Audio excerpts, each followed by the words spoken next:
oftentimes this section, these weeks after the vigil, what's happened here happens. Namely, people just kind of like disappear. There's a couple reasons for that. One is we call this section by a different name, and so people can get the impression this is an add-on. Forget the name. It's still just becoming, now you've become Catholic. No, it's a question of really answering the question, how do you live? And I've never done this part after the vigil, what we're going to do these weeks. But again, as I was sharing with Joe, I'm just struck by how appropriate it is to do this right now. So we're going to try to take a look in these weeks at the question, why be good? Or maybe we could say, how should we now live? That might be a better way to say it. How should we now live, now that this has happened? And so the passage that came to mind is the passage that we heard at the vigil. And I think this gives us a context as to why it's so appropriate to take a look at what we might call the moral life, or how we should live after what just happened, namely baptism and confirmation. So this is God through the prophet Ezekiel. So I will take you from the nations and gather you from all the countries and bring you into your own land. So the immediate context of this is addressed to the people of Israel who are exiled now. They're living in a foreign land. So they're living amongst the nations. That's what he means by that. But that's appropriate for us too. Like that was us, especially those of us who were baptized. That was us. We were living among the nations. And God has taken us from there, and he's brought us into our own land, which is what? It's his home. Right? So he's rescued us from there. And then he says, I will sprinkle clean water upon you, and you shall be clean from all your uncleannesses, and from all your idols I will cleanse you. Well, that's what happened, right? I mean, you got baptized. God baptized. I mean, he's the one who celebrates the sacraments. I'm just the instrument there. And he's cleansed us from uncleanness and from all our idols. A new heart I will give you, and a new spirit I will put within you. And I will take out of your flesh the heart of stone and give you a heart of flesh. And I will put my spirit within you and cause you to walk in my statutes and be careful to observe my ordinances. You shall dwell in the land which I gave to your fathers, and you shall be my people, and I will be your God. So in other words, in the Old Testament itself is prophesying that what God gave, the law, the commandments, was not capable of being kept. So he was going to do something new. And what he was going to do was going to enable us to live the law in a new way. That's why he says he'll put his spirit within us and cause us to walk in his statutes. So Jesus doesn't deliver us from the law in the sense of the moral life. Jesus actually makes it possible for us to live it. So again and again, I can't stress enough, the Christian life is not a matter of exhortation and encouragement, like, come on, you can do this. Like, if that's the case, you're doomed. Right? The Christian life is a matter of having access to power. And the power enables us to change. And the power is the spirit that was given to me when you were baptized, or then strengthened again when you were confirmed. Make sense? Okay? So tonight, what we want to try to do is walk through a set of things.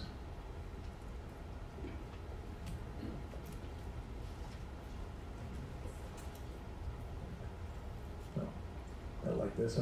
So I'm going to show you quickly the outline of the Catechism on the Moral Life, just so you can see how rich it is. We want to take a quick look at God's will for our life and why it's so important. Remind ourselves of a crucial point that we made way back in October on morality. I'm going to share a quick excerpt from a friend of mine on that. Remind ourselves who God is, namely he's a God who frees and who rescues and who saves. And then we want to address some key words which will enable us to move forward. And then next week we're going to start actually looking at some detail at the Ten Commandments, okay? That's what we want to try to do in these weeks. Make sense? So just look at how rich, if you will, this section on the moral life in the Catechism is. So there's 4 parts in the Catechism. This part has to do with the question of how do we live. So what do we believe, how do we worship, how do we pray, and how do we live? Those are the 4 pillars. What do we believe, how do we pray, how do we worship, and how do we live? This section is how do we live, which like I would simplify as saying, well, how do I find happiness? I won't say his name because he can be rather obscene. I think he was actually arrested for improper behavior, but there's a comic who has a great line. He says, I forget exactly how he puts it, something like, everything is incredible, but nobody's happy. And that's really our culture. Like, everything is incredible. Like, look at my phone. Hey, look what I can do. And I'm miserable. Look at all these devices I got, and I'm disconnected as all get out. Look at how connected I am, and I'm lonely as all imagination. Right? And so everything's amazing, and nobody's happy. So how do you find happiness? And God's got a monopoly on happiness. He's the happiest of all beings. He made me to be happy. So this section is really like, how do you find happiness? So note how many different things are touched on in the Catechism here. So man's vocation, which is life in the Spirit, so the call to the human person, the dignity of the human person, man made in the image of God, our vocation to beatitude or to happiness, freedom, the morality of human acts, like how do you determine whether or not an act is a good act?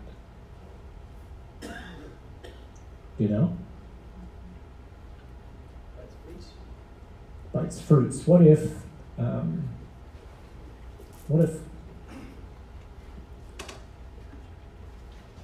a guard in a concentration camp and I say to a woman who's in the concentration camp, I will let you go free if you will commit adultery with me? So she gets to go home. Does that make that a good act? And answer is no. Okay, so you ever find yourself in a concentration camp and you're posed with that as an opportunity? Don't do it. Okay? So there's 3 things you look at as an example. So this is a really important question. How do I know if this is a good thing to do, right? The first thing you do to determine the morality of an act is you say, well, what am I choosing to do? Or what am I thinking about choosing to do? Is that thing, that choice, is that a good choice or is it a bad choice? If it's a bad choice, it doesn't matter anything after that, it's a bad act. It's an immoral act. Okay? But that's not enough, so the first thing is the object I'm choosing to do. The second thing is, what's my intention in doing it? And the third thing is, what are the consequences of this? So it's possible for the object of my act to be a good act and it's still not to be a morally upright act. So I might decide to give an amazingly generous amount of money to the church when I leave. I'm going to give $150 million, right? That's a good act, right? It's a remarkably good act. But my intention in doing it is I want you to just be so amazingly impressed with me. Well, that's no longer a good act, right? You're doing it. So all 3 of these things, I'm doing it for myself, right? So all 3 of these things have to be upright in order for it to be a morally upright act. Catechism also talks in this section on the morality of the passions, or feelings. Talks about conscience. This is a really confusing word for a lot of people. Talks about the virtues, cardinal virtues, and the theological virtues. Anybody know what cardinal means? It's not the bird. Hinge, yeah. What's the meaning of that? What's a cardinal virtue mean?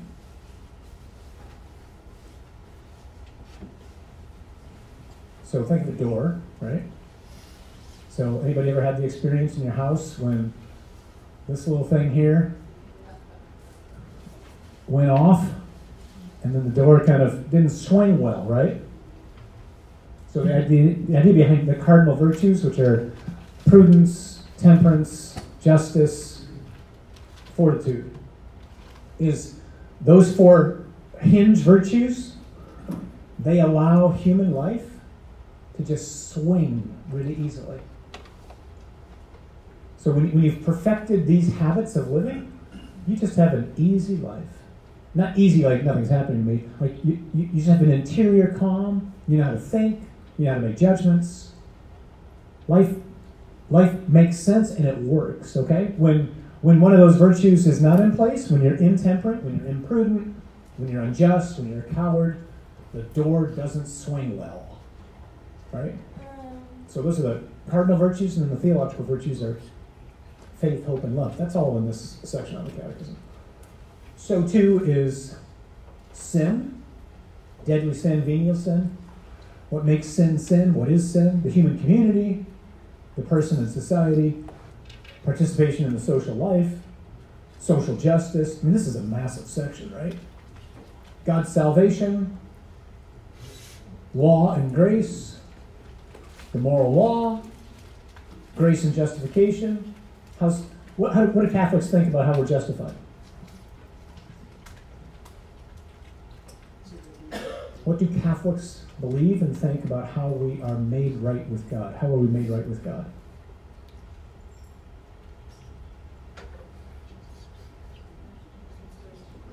By grace and grace alone. Just like our Protestant brothers and sisters who don't recognize that oftentimes about us, huh?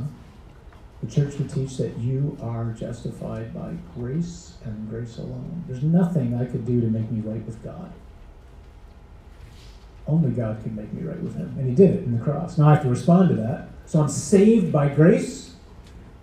All right? I'm justified by grace. I'm judged by works. When I die, I will be judged. What will I be judged by? According to the Word of God, I will be judged by what I did and did not do in my body. With my life, meaning. Okay?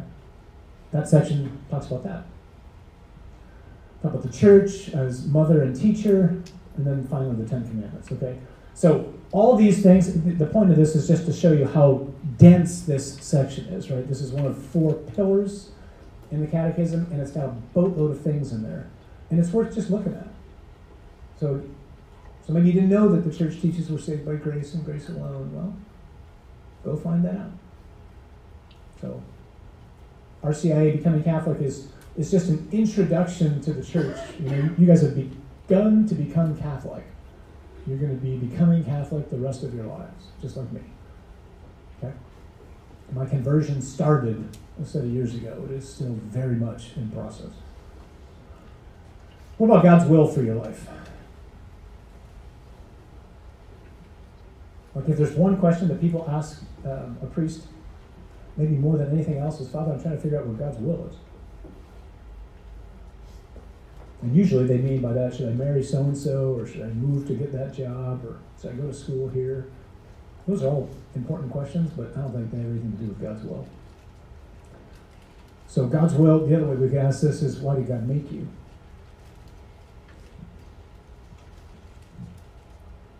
And the reason he made you is that you would be holy.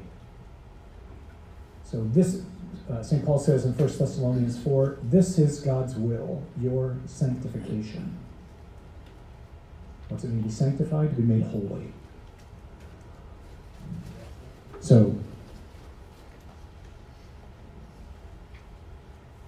you and I were made to be conformed to Jesus.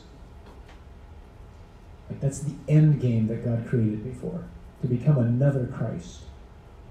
That's a lot of work, right? I mean, that's a lot of work. So Jesus says at one point, the kingdom of God suffers violence, and the violent take it by force. So what he does not mean by that is, hey, you guys got to go out and do like vigilante evangelism, repent or die. That's not what he means. He means that in order for a person to grow in conformity to Jesus, violence needs to happen. To whom?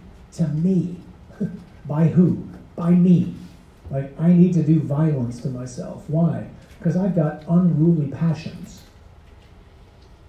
Namely pride.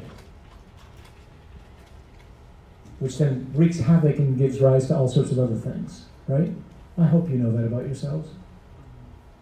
Like you've all become wonderful new creatures, but man, the old man and the old woman is still very much alive in there. And so I have to constantly keep doing battle. Paul said, the way he puts it in Romans 12 is, to offer yourselves to God as a living sacrifice. And someone once, somewhat comically said that the problem with a living sacrifice is it keeps crawling off the altar. And so every day I have to crawl back onto the altar and say, okay, Lord, here I am again. And I give you my life. So he made you to be a saint. It's the only goal worth having. If it doesn't happen, you go to hell.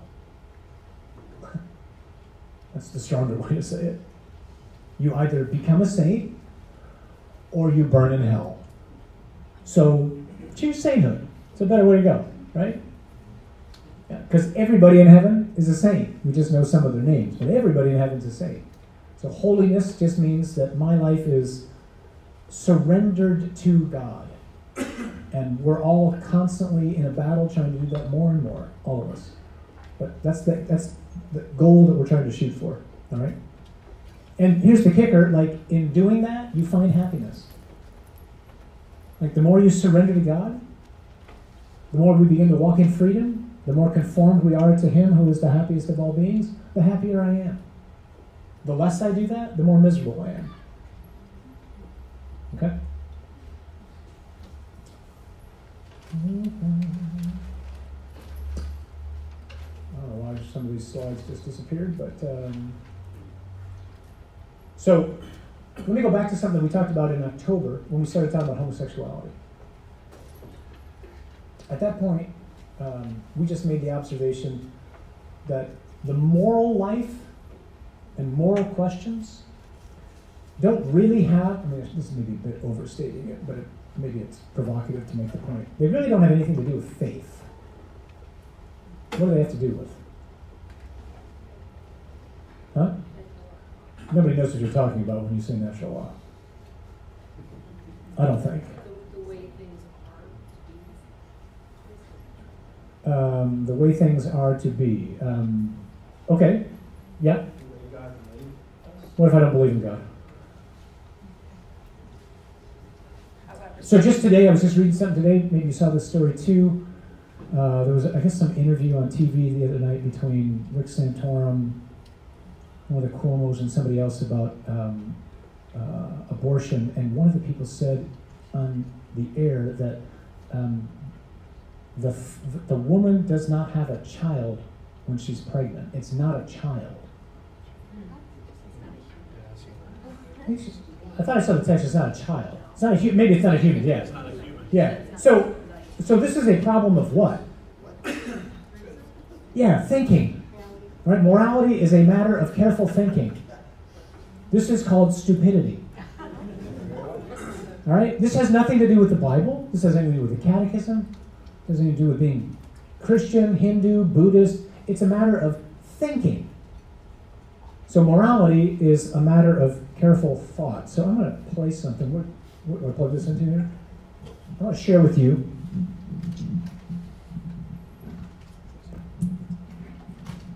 some technology. So this is from a friend of mine who's just a great guy. It's about a 15-minute clip on this topic, which I think is crucially important to get right. Let's just listen to him and see if this makes some sense. Each other. Faith without reason becomes irrational. It tends to become passionate. It tends to become violent. And one sees this in various religions of the world.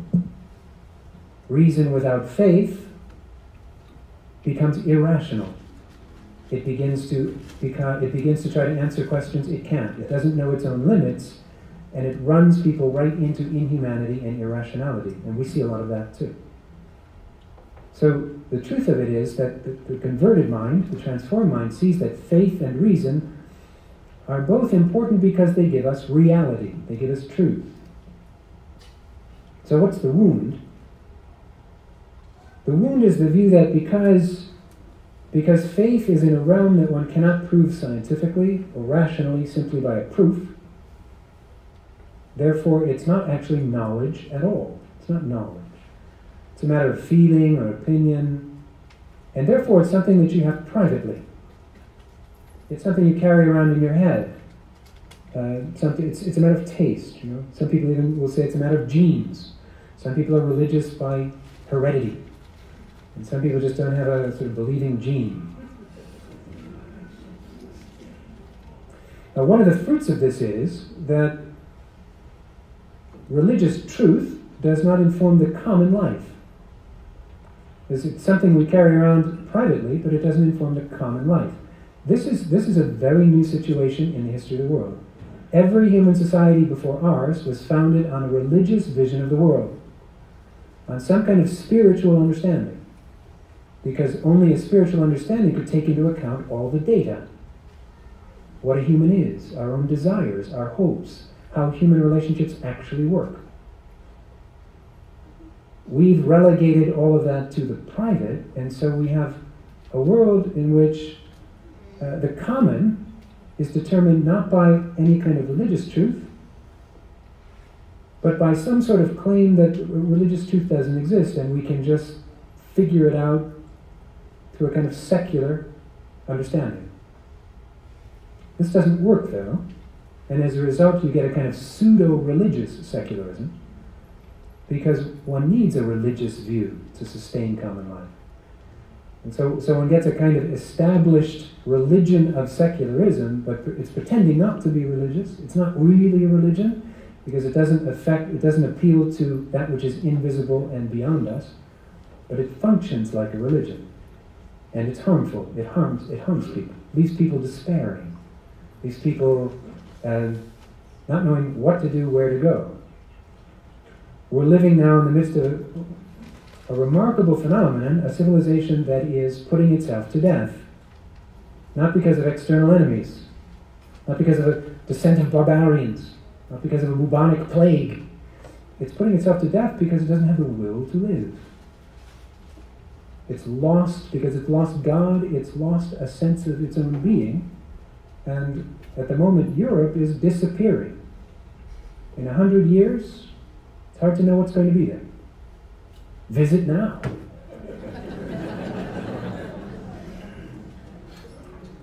An intellectual wound. Yeah? Second, implicated in this loss of faith is a loss of the understanding that morality, that what is right and wrong, is a matter of careful thought. Morality is a matter of careful thought. There is such a thing as moral reasoning. So if someone says, I think that such and such is right to do, or I think such and such is wrong, a good question is, why? What's your reason for that? And then you have something to say. Well, I think it's right because, I think it's wrong because. And then you can argue about this and maybe arrive at further clarity. Because it's an area of thought. Now, we live in this very odd situation in which morality is understood to be personal opinion. I think it's right to do this. Why? What are your reasons? Well, I don't have any reasons, just the way I think about it. It's my opinion. I have a right to my opinion, you know? Yeah. We all have a right to be as stupid as we want to be. But it would be a little bit like saying, you meet somebody who says, I think there's 17 planets in the solar system. Really? Why? Hey, it's my opinion. I just think that way. 17 planets, you're nuts. And you say, well, no, you need to have reasons for that. This is a matter of understanding something that is. We discover moral truth. We don't make it up. And so we've got this notion that kicks around of moral pluralism. The idea that you can have people who think differently about right and wrong and live somehow in the same society. This is an impossibility. It's an impossibility. This is like having pluralism in traffic laws. Everybody drive the way they want, because we believe in freedom. So you like driving on the right, you like driving on the left. You like just parking in the middle. You like going on green, you like going on red. Well, let's just go for it, shall we? What happens? Utter and absolute chaos. Nobody can drive. Moral life is, you could say, it's the traffic laws of human behavior. A human society is based upon a common moral vision. And the whole human race has always more or less known what is right and wrong. There aren't really very many different opinions about this. But we find ourselves with a profound intellectual wound. It's actually quite silly. We find ourselves saying, we can have a society, but everybody just figures out for themselves what they think is right and wrong. This is an intellectual wound. This is a lack of clear thinking. It's a fruit of pride, because you can see what's behind it is, I desire to create the moral universe. I want to be God. Rather than saying, God creates the moral universe and I discover it, now I will be the one who creates it. I will be the originator of my moral world. I don't think I can stress enough the point he makes. What we're trying to do right now in our country is a moral impossibility. It simply can't last, and it can't work. So we're going to try to live in community with each other, where people think it's okay to exploit others, and people think it's not. Or some people think that's human, and some people think that's not. It just can't work. And where we're headed, who knows? But it's all the more reason why it's important for us to have a testimony to share to people about the difference that Jesus has made in our lives. And it's all the more reason for grace to be given to us. So one of the things that baptism does, right, is it illumines the mind. That's why it's called illumination. It enables you to think. It's not simply a ceremony. It does something. It gives clarity to my thought if I'll cooperate with the grace that God gives. And as God gets more and more pushed aside, what we're living through is more and more chaos. And how this doesn't become a heated conflict, I don't know. It just doesn't seem to make sense. All right, so morality is a matter of careful thought. Let's just remind ourselves quickly who God is. So who here, if I was to ask you to stand up and name all 10 commandments in order, can do it? 1, 2, not a lot of hands really like confidently raised high. 3, beautiful. Okay, 3. There's like 5 people in here, so not very good numbers. Okay, so how many people here, just think for a second, when you were taught the commandments, if you were taught them, how did you learn them? Just think about that for a second. Who taught you the commandments and how did you learn them? Just think about it. Don't answer it. Just think about it. So like in our school, for example, in the classrooms, the commandments are listed on the wall. Right? I think that's how most of us learned them. They were just on a wall, we memorized them. Apparently not very well, because only 3 of us remember them in order. Right? But at least a couple of us did. So what's the problem with that?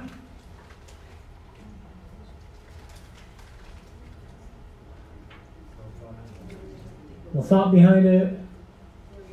Yeah, when they got them. Like, so I remember years ago now, it was like 1996. I still had a subscription to Sports Illustrated at the time. And I remember it came, and in the magazine, there was a full-page ad. It was both sides of the centerfold. Was like a really glossy image of a woman's naked midriff from here to here. And written on her abdomen were the words, our primetime lineup is guaranteed to break more commandments than any other network. That was the hook. That was horrible. All right? That was the hook. What's the vision behind that?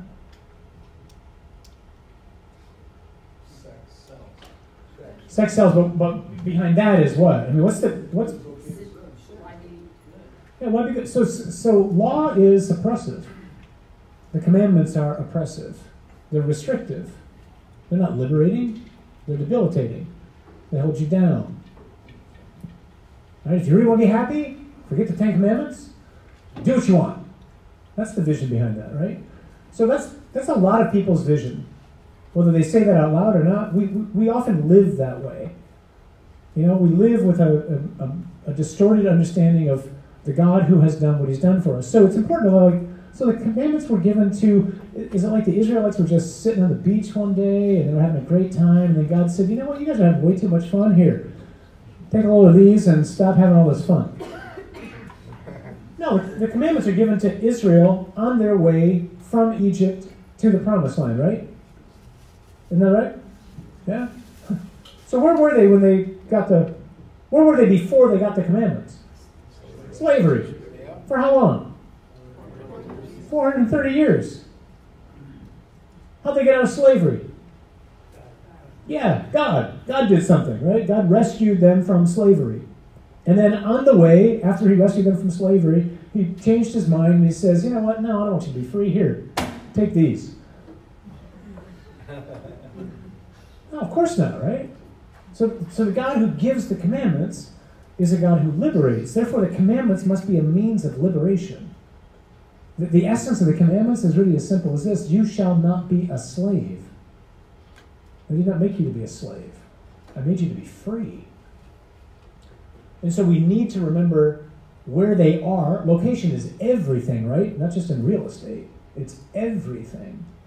And the location of the Ten Commandments, where the Israelites are when God gives them, is everything. So if you teach children, you teach adults, you got kids at home, you do any kind of catechism, it's imperative to help kids know where these people are when God gives them. And that the God who gives them is the God who liberates. So the commandments are understood by the Jewish people in a very particular way as a gift. They have a whole hymn, Psalm 119, to the law. Can you imagine that in America?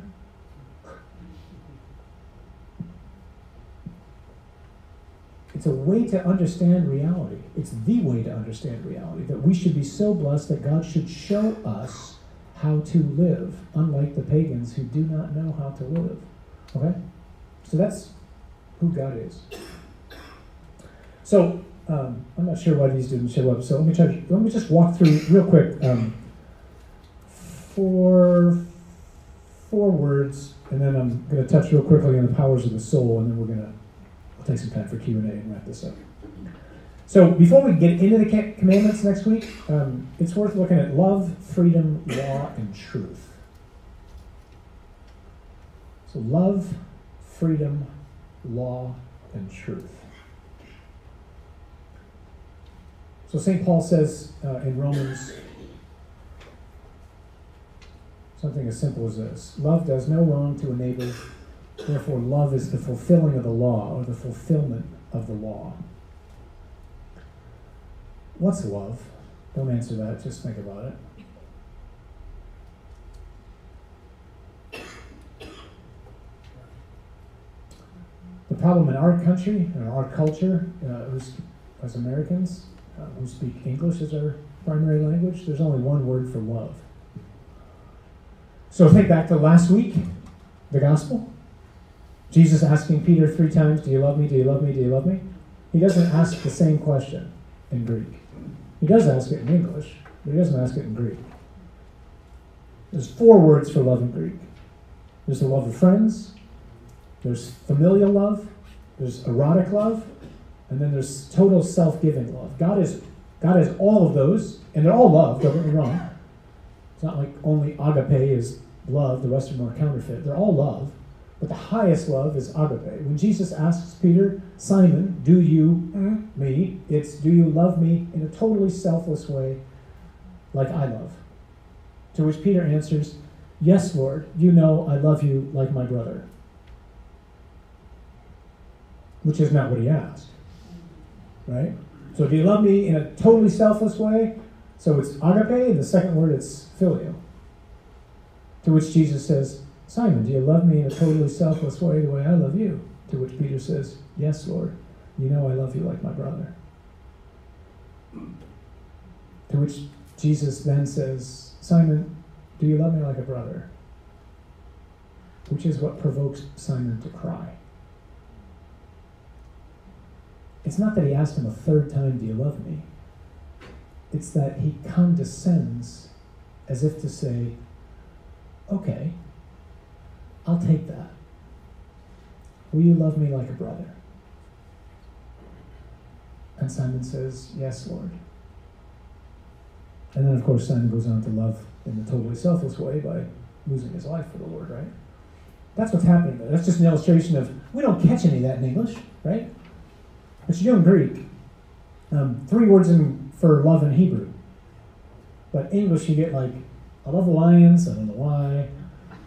I love my mom, and crazy about wine. You know, like, hopefully not all the same way, right? Hopefully we love wine more than anything. No, we love mom. So we just don't grasp love in our culture at all. So the simplest way to think of love, and here's 3 ways to think about love. One way, to love the other person is to will what is objectively good for them. So it's an act of my will. A second way is to say to the other person something as simple as, it is good that you exist. This is especially important with enemies. To be able to say to your enemy, it is good that you exist. Like, I don't wish to destroy you. That's what God says to us from the cross. It's still good that you exist. And the third way, I think we talked about this once before. Anybody speak Italian in here? Così. Yeah. Anybody know how you, so in Italian, the way you say I love you is ti voglio bene, which is to say I want you well. Note that all of these have nothing to do with how you feel. And they really don't have anything to do with you. They have to do with the objective well-being of the other. That's love. I want you well. Not, you make me feel this way, therefore I love you. Therefore, when you no longer make me feel that way, I don't love you anymore. That's how we think of love. Oftentimes, right? So we want to make sure we understand love as we move forward, because it's going to be crucial, right, for the commandments. Second, freedom.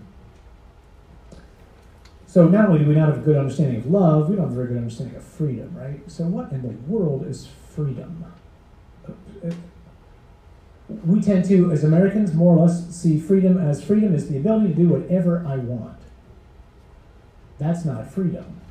That's law. That's anarchy. You can't do that on the way home. Try driving down on the other side of the road and see what happens. You can't do it, right? So that's not freedom. Freedom has 2 components to it. There's a freedom from and a freedom for. The model of freedom is Mary. So Mary is free from all stain of original sin, which means she doesn't have this inclination to be selfish, which is what concupiscence is, which we all have. So I have no idea how Mary thinks. None of us do. Because Mary never sees anything through a selfish lens. I see everything through a selfish lens. And so do you. So Mary's free from all that, so as to be free for putting herself at the disposal of God and others. So the purpose of freedom, like, why did God make you free? What's the purpose of freedom? What can't you do if you're not free? You can't love. If you can't love and be loved, you can't be happy. So the purpose of freedom is to choose to love and to let yourself be loved. It's actually in the other order. The purpose of life is to be loved and then to love. We know love because God has first loved us. And we did nothing to deserve it. Because we did nothing to deserve being made, being created, right? What about law? Third word. So, problem for us, again, as Americans, more often than not, we tend to think of law, by and large, as like things we have to do. or can't do. And they're almost always arbitrary. I mean, the speed limit's a great example, right? In Utah, when you get up to the north, there is no speed limit. You know, it's 50. It was 55 around the country for a while. Then all of a sudden, ooh, it was 60. Then it was 65. Then it's 75. I mean, they just keep changing the numbers, right? Supposedly, there's some reason to this, but it just looks arbitrary, right? Tax codes, like they just look and are pretty arbitrary, right? So we tend to, so we have that mentality about law, then we impose it onto God's law. But God's law is not like that at all. So again, the biblical vision of the law is this is God's gift to his people, which enables them to understand how to find a happy life. There's one thing that law can't do. So go back to this passage in Ezekiel. So I can obey the law, right? You can obey the law, you can fulfill the law. But law can't make me do one thing. What can it make me do? It can make me love. And so God promises, I'm going to give you a new heart, which he did. And he's going to put a new spirit in us, which he did. And the result of that is I'm going to be able to love. That's why he gave me that spirit in baptism and in confirmation. So that now I can do what it is that I'm created to do. Love God with all my heart, mind, soul, and strength, and love my neighbor as myself. I have in me, you have in you now the ability to do that. We have lots of memories and lots of habits that we have to overcome. But we have the capacity now, because of the Spirit within us, to not succumb to them anymore. Okay? Make sense? Last word, truth. So like Father Michael was talking about in that little thing I played for us. So we live in he calls it moral pluralism, or what's often called moral relativism, where the idea is there's no such thing as truth, which of course is logically self-contradictory, because that's a truth. So that doesn't hold, right? No such thing as truth except for the one truth, that there is no truth. That's just idiotic thinking, right? But that's the world in which we're living right now. So what is truth?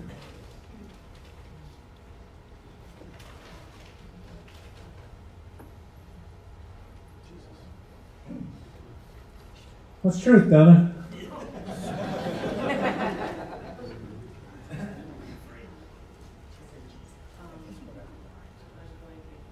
So truth is the conformity between two things. Between what? Heart and mind. Nope. Mind and what? Reality. And reality. Yeah. Truth is the conformity between reality and my mind. That's called wisdom, or the cardinal virtue of prudence.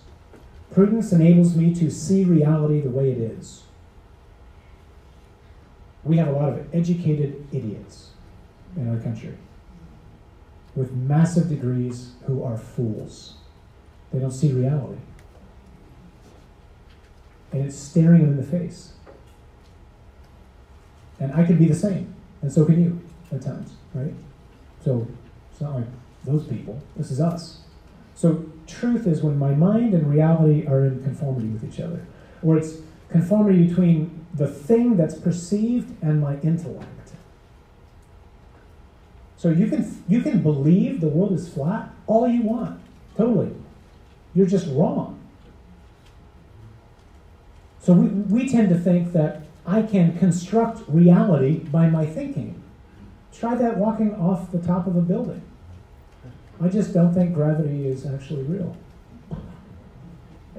That's how silly this is, really.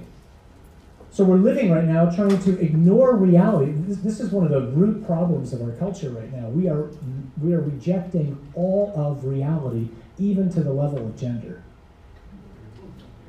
Like, I'm sorry, I cannot become a woman. It can't happen. and you can't become a man. Now, that's not to say that some people don't seriously struggle with gender dysphoria.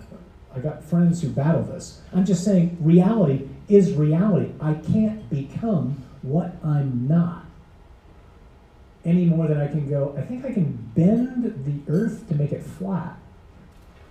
You can't do that. We can't play with reality.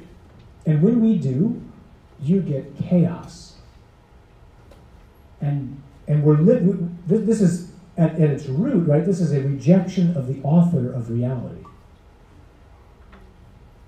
That's who it's a rejection of.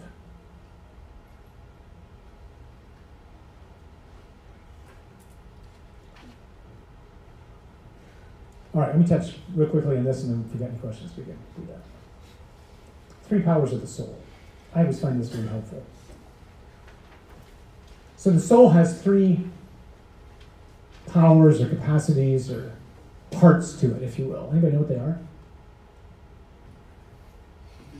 Donna?